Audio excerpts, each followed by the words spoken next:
ஆயால் இது நம்ம பார்க்க போகிறது வந்து எஸ்ஏபியில் ஒரு பேக்கேஜ் எப்படி மேக் பண்ணுறது அப்படின்னு பார்க்க போகிறோம். ஓகே, இதுக்கு மொத்தம் ரெண்டுவே இருக்குது.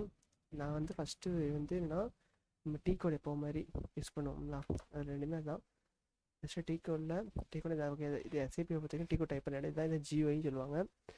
இதில் நீங்கள் SC21 அப்படி டைப் பண்ணிங்கன்னா என்ட்ரு கொடுக்கணும்.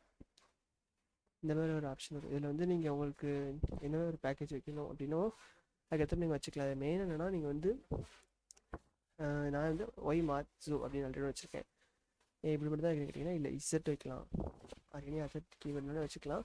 But mostly we can need to in X or Y. Okay, sorry Z or Y, Z மார் இல்லை எம்ஆர், இசட் எம்ஆர் ஜூ. ஓகே, கிரேட் ஜஸ்ட் பேக்கேஜ்னு ஒரு இருக்கேன்.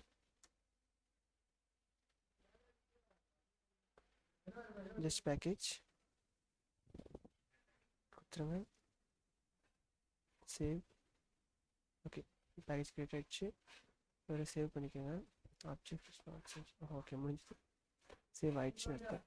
ஓகே, இதுதான் பேக்கேஜ் மேக் பண்ணணும் ஃபஸ்ட் வே. செகண்ட் வே வந்து C80 C18. இதில் வந்து மார்க்ஸு வைக்கிறது இதே அதே மாதிரி தான். நீங்கள் இசட்டோ இல்லைன்னா ஒயிலே இல்லைனா பண்ணிக்கலாம். இப்போ நான் ஒயிலேயே பண்ணுறேன்னா y jack. Okay, y jack on to. Okay, கொடுத்துட்டு ஒரு என்ட்ரு தான் அமுக்கணும். திருப்பி ஒரு என்ட்ரு அமுக்கினா பேக்கேஜ் கிரியேட் ஆகுது. எப்படி ஆகுது அதே ஸ்டேஜ் வந்துடும். ஓகே, இது சாம்பிள் பேக் அப்படி பார்த்தீங்கன்னா முடிஞ்சிச்சு. கண்டினியூ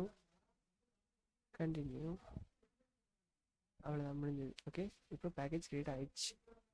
சரியா? இவ்வளோதான். நெக்ஸ்ட் என்னங்கிறத நம்ம நெக்ஸ்ட் பார்ப்போம். ஓகே, இப்போதைக்கு பேக்கேஜ் கிரியேட் பண்ண தெரிஞ்சிச்சு எல்லாத்துக்கும். ஓகே, நெக்ஸ்ட் கிளாஸில் நம்ம என்ன பார்க்குறது பார்ப்போம். Okay, thank you.